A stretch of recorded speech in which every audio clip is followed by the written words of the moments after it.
दोस्तों, world geography के अंतर्गत आज हम चर्चा करने वाले हैं नॉर्थ अमेरिका के नॉर्मल परिचय के बारे में। और हमें ऐसा नहीं लगना चाहिए कि हम यदि उत्तरी अमेरिका के नॉर्मल परिचय की बात कर रहे हैं तो यहाँ से क्वेश्चन नहीं बनता होगा।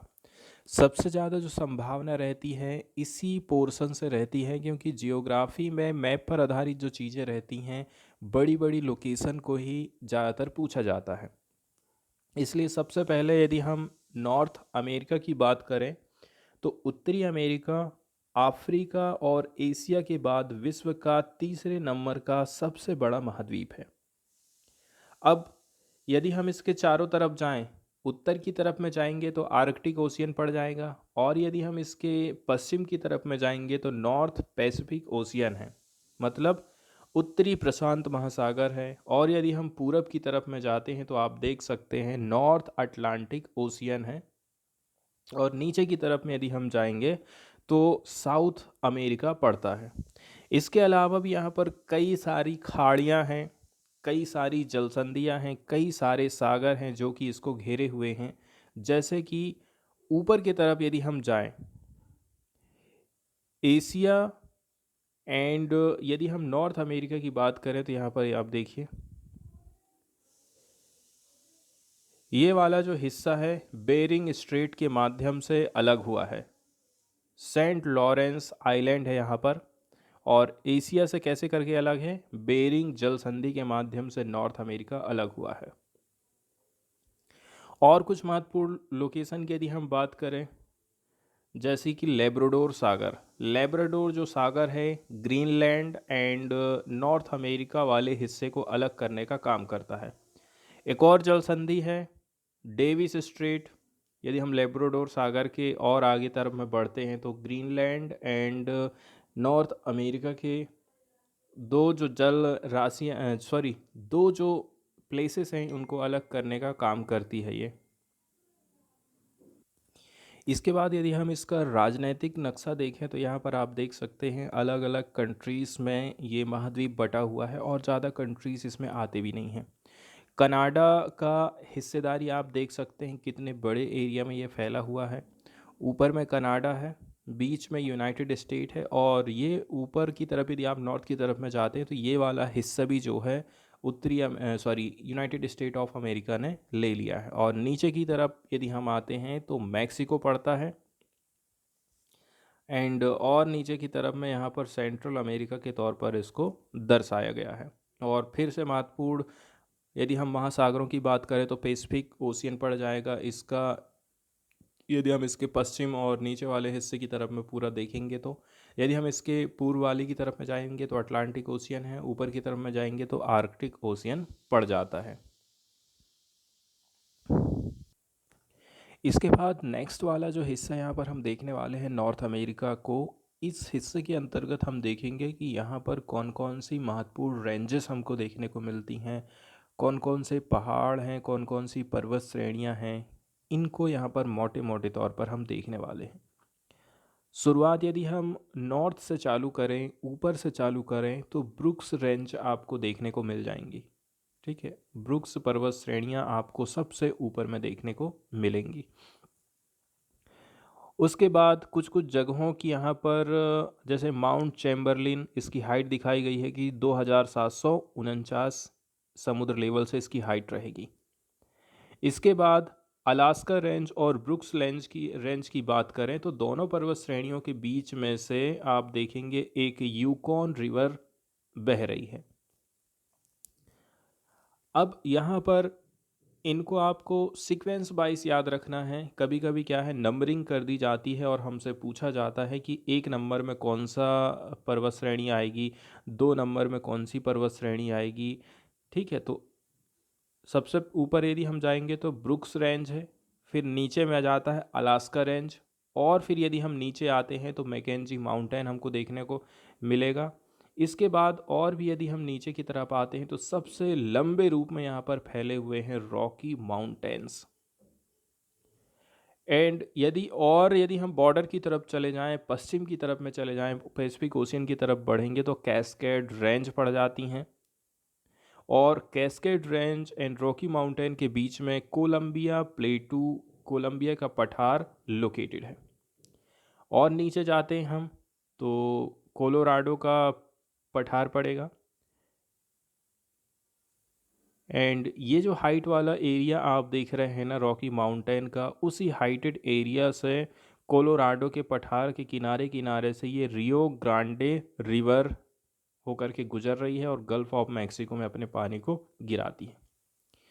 फिर सियारा माद्रे कुछ पर्वत श्रेणियाँ आपको देखने को मिल जाएंगी, जैसे कि एक पश्चिम की तरफ में है और दूसरी जो है ये जो आप देख रहे हैं ना दूसरी वाली, ये एक तो पूरब की तरफ में है, ये देखिए ये वाला हिस्सा, और एक ये वाला जो हिस्सा है पश्चिम की तरफ में है।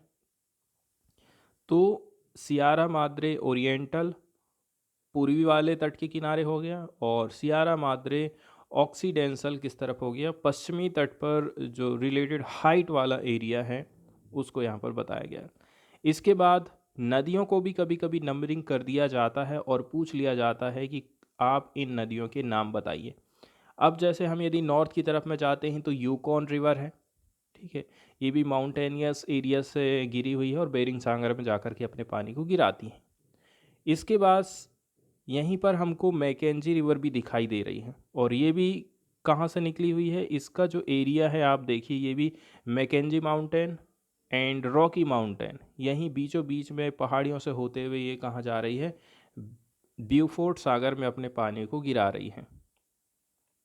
इसके बाद कभी कभी लेक्स के नाम भी दर्शा दिए जाते हैं, तो मैकेंजी रिवर और ये रही हमारी ग्रेट बैरियर लेक्स।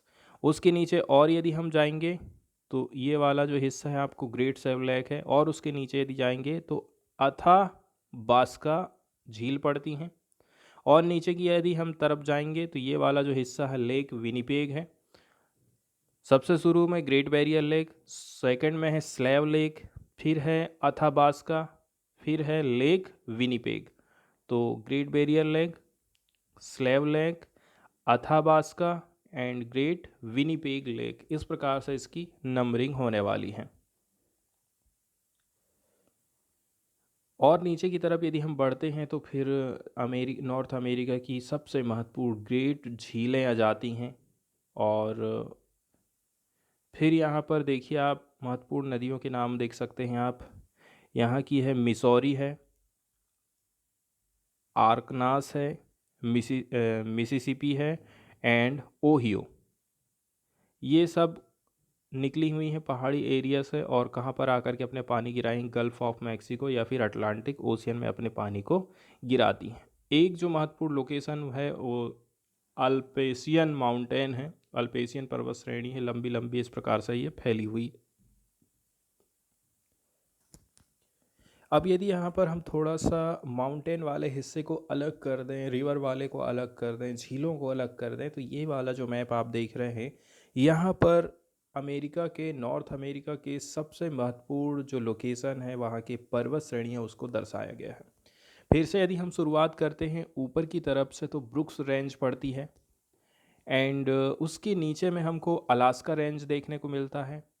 फिर किनारे किनारे गल्फ ऑफ अलास्का की तरफ यदि आप चलेंगे ना तो कोस्टल रेंज पड़ जाता है। फिर सबसे महत्वपूर्ण एरिया है रॉकी माउंटेन्स का, कोस्टल रेंज, एंड बीच में पड़ जाता है हमारा Cascade, and Sierra Nevada Cascade के जस्ट नीचे में पड़ जाएगा। और भी हम नीचे जाते हैं तो सियारा माद्रे वाला एरिया पड़ जाता है, एंड फिर हम जाते हैं पूर्व की तरफ में तो गल्फ ऑफ मैक्सिको से लगा हुआ एरिया है कोस्टल प्लेन का, ठीक है, इसका तटीय मैदान वाला एरिया हो गया ये। एंड कोस्टल प्लेन के जस्ट ऊपर में आल्पेशियन माउंटेन है और आल्पेशियन माउंटेन के किनारे में पड़ जाती हैं ग्रेट लेक्स। एंड ये वाला जो एरिया आप देख रहे हैं ये वाला एरिया कैनेडियल शील्ड के नाम से इतना फेमस है।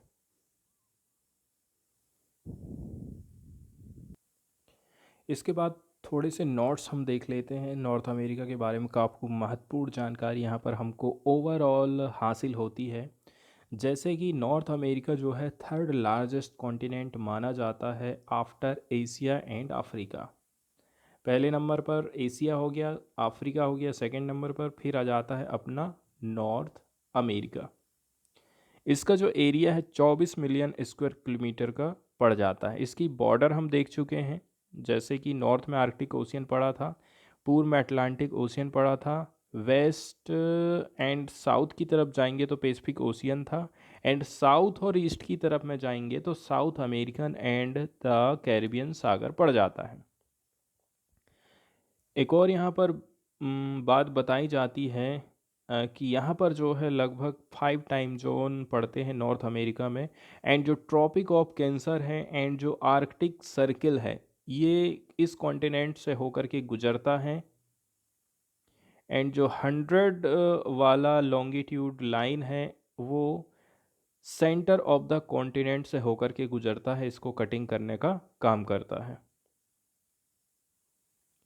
इसके बाद इसकी जो महत्वपूर्ण कंट्रीज़ हैं उसका मैप यहाँ पर दिखाया गया है, जैसे कि कनाडा हो गया, अलास्का तो यूएस के अंडर में है, नीचे में यूनाइटेड स्टेट है, फिर नीचे में मैक्सिको है, एंड और यदि हम जाते हैं इधर पर तो Belize, Guatemala, Honduras, El Salvador, Nicaragua, Costa Rica and Panama है।